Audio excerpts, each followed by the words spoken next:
Bonsoir, j'espère que vous allez bien, moi je vais bien. Aujourd'hui nous allons débattre, un temps soit peu nous allons parler un temps soit peu de la femme africaine, de la femme ivoirienne plus particulièrement.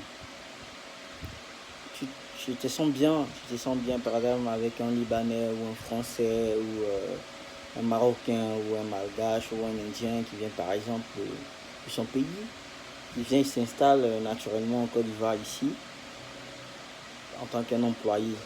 Naturellement, depuis le temps de Félix Houphouët-Boigny, il y a un article ou je dirais un décret que le président, une loi que le président a même signé, que tous les expatriés naturellement doivent avoir un salaire qui est très grand. Qui veut dire que lorsque un expatrié est en Côte d'Ivoire, qui vient en Côte d'Ivoire, on prend son logement en charge, sa facture, son loyer, son carburant, tout et tout. Et tout ça c'est bien beau. Donc le gars, il a cette facilité de pouvoir s'occuper de tout, il s'occupe de lui-même avec son salaire d'1 million, de 2 millions, de 3 millions. Il s'occupe de lui, il a le temps de se taper les différentes meufs. Il a cette facilité d'aborder les filles ivoiriennes. Voilà, il va dire simplement que voilà. Simplement lorsqu'il a un tiens qui est simplement blanc, très rapidement, cette fille se laisse partir, elle se laisse emporter. Elle se dit, ouais, c'est un blanc, et voilà. Donc, pour une anecdote, généralement, on dit en Côte d'Ivoire, ici, les femmes baoulées, elles aiment les blancs.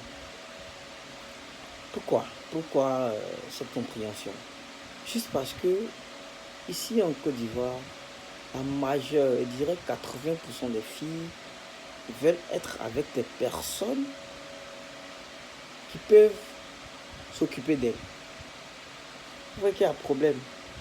Quand c'est comme ça, on ne résout pas un problème, on ne résout rien en fait. Parce que ces personnes, ces filles-là, veulent sortir avec des personnes qui doivent s'occuper d'elles. Elle, dans sa mentalité, avec cette mentalité qu'elle grandit. Parce que depuis les bas âges, sa maman lui dit, c'est ton père qui doit s'occuper de toi. Et lorsque la fille peut-être grandit à ses 18 ans, sa mère va lui dire, donc toi tu sors avec ce jeune, il est incapable d'acheter ton slip, il est incapable de t'acheter tes vêtements, il est incapable de te donner l'argent, ne me demande plus l'argent. Ou souvent même c'est le père qui dit à l'enfant, ne me demande plus l'argent, tu commences à sortir avec des garçons, tu es maintenant grande, tout et tout.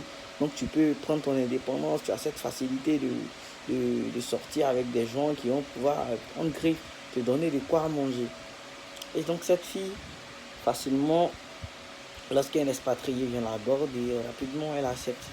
Et quand elle accepte, le gars il a cette facilité, oui, il peut lui donner, elle va lui demander 200 000, il donne, 300 000, il donne, 400 000, il donne. Ok. Et aujourd'hui, ou demain, elle va venir s'asseoir pour faire la comparaison entre un Africain, c'est-à-dire bon, un Ivoirien et un expatrié. Vous voyez que c'est deux choses différentes. Un expatrié, comme je l'ai dit, lui, on paye sa facture, on paye son carburant, il a un prime le week-end. Vous voyez que, et puis il a un salaire qui tourne autour de 1 million. Cette personne, ils sont tapés. C'est expatrié lambda. Il n'a rien à perdre, il n'a rien à foutre, et puis voilà quoi. Et il a eu encore, eux, leur mentalité, imaginez un instant, si c'est un Français, sa mentalité c'est quoi? Lui, il n'envoie pas l'argent à ses parents, il ne s'occupe pas de ses parents parce que ses parents, eux, tranquilles, ils se suffisent naturellement. Il n'a pas besoin d'envoyer 100 000 ou 200 000 à ses parents. Je fais cette comparaison pour qu'on comprenne quelque chose. Ici en Côte d'Ivoire, lorsque tu te débrouilles, tu commences à travailler et que tu as un salaire au minimum ou au maximum de 200 000 francs. Allons-y sur la base de 200 000 francs. Et que tu es marié. Voilà le problème. Tu te maries à une femme qui, par exemple, qui peut-être continue les cours. Voilà. Elle est encore étudiante. Et vu que la fille, elle a déjà cette mentalité comme quoi c'est le mari qui doit s'occuper d'elle, c'est le mari qui doit tout faire pour elle. Donc allons sur cette base. Parce que 80% des filles pensent comme ça. Et c'est comme ça qu'elles agissent. Tu payes tu payes ses cours, tu payes son transport, tu payes ses vêtements et vous avez peut-être un ou deux enfants. Tu nourris la famille, tu payes le courant, tu payes la facture d'eau, tu payes le loyer. Allons sur cette base. Tu payes le loyer à 30 000 ou 35 000. Et chaque 2 mois, l'électricité vient peut-être, je dirais, 20 000. Ok. Et chaque jour, si elle doit peut-être partir au cours, tu lui donnes 1000 francs comme transport. Et toi-même, tu as ton transport. Et tu laisses prix de popote. Peut-être 1000 francs ou 2000. Et tu as aussi ta famille à gérer. Tu as elle aussi sa famille à gérer. Parce que ici en Afrique, lorsque tu travailles pas pour toi, mais plutôt tu travailles pour la famille. Et du coup, tu dois envoyer de l'argent à ta famille, à ton père, à ta mère et peut-être à tes petits frères ou tes petites soeurs. Dans ces 200 000. Tu dois aussi, peut-être elle a un de ses petits frères ou sa petite soeur qui est venu chez toi, qui reste chez toi. Tu dois payer lui aussi son loyer. Tu dois lui aussi payer ses cours. Soyons sérieux, 200 000, ça peut faire quoi? Tu pourras t'en sortir? Jamais. Donc du coup, on est dans un système où on va perdurer dans la pauvreté, où on va persister dans la pauvreté, où on va persister dans l'ignorance économique. C'est comme ça que moi j'appelle l'ignorance économique. Et du coup, il est très important, nous jeunes Ivoiriens, nous jeunes Africains, de mieux faire nos choix. De faire un choix à telle enseigne que, de telle sorte que toi et ta femme, c'est-à-dire ton conjoint, vous arrivez à avoir un minimum d'économie qui peut vous faire sortir de cette pauvreté économique. Pourquoi je dis ça? J'ai fait la comparaison avec les expatriés pour que vous compreniez qu'en réalité, nous sommes différents de ces personnes. Nous, en Afrique, lorsque tu as ton salaire, c'est pour toi et ta famille et la famille de ta femme. Et lui, expatrié, lorsqu'il a son salaire, qui est peut-être, on dira, 10 fois supérieur à ton salaire, il dépense que pour lui seul et il n'a peut-être pas grand chose à envoyer à sa famille. Donc, du coup, il a cette liberté de vivre comme il veut, comme il entend. Il a cette facilité de prendre un appartement de 200 000. Il vit dans le confort, dans le luxe, au calme. Et toi, tu n'as pas cette capacité de le faire. Pourquoi? Parce que tu as une grande famille à nourrir. Et tu as un petit salaire que tu reçois à la fin du mois. Et donc, pour ce faire, nous jeunes aujourd'hui, on doit mieux faire nos choix. Il ne faudrait pas prendre une fille qui va être une charge pour toi. Il ne faudra pas marier une femme qui va être une charge pour toi. Si le mariage consisterait à pouvoir générer ou dégager des charges, vous voyez que en ce sens, ça serait très difficile. Quand ta femme devient une charge pour toi dans un mariage, ça devient très difficile. Vous ne pourrez jamais vous en sortir.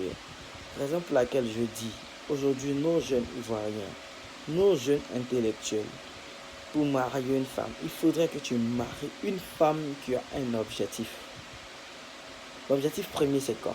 Il faudrait que la femme sache que quand on se marie, c'est pas pour pouvoir cacher notre médiocrité.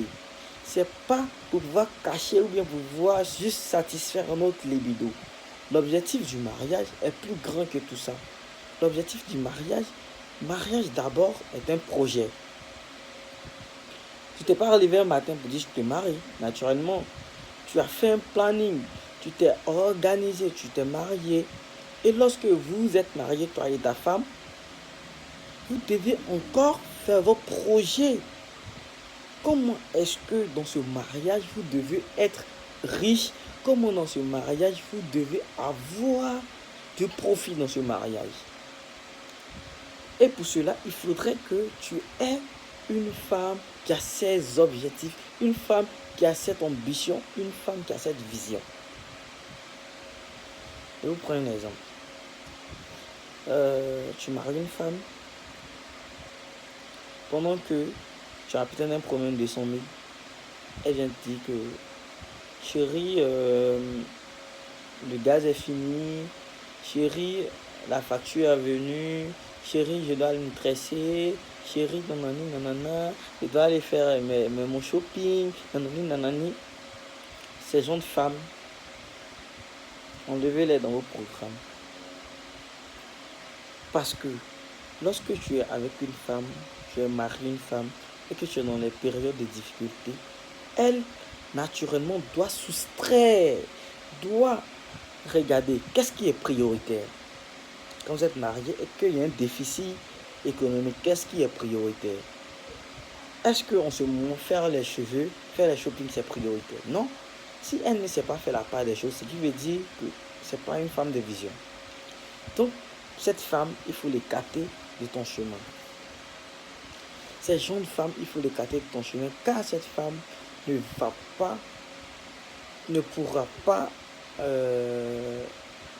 pas arranger ou ne pourra pas te poursuivre dans la vision.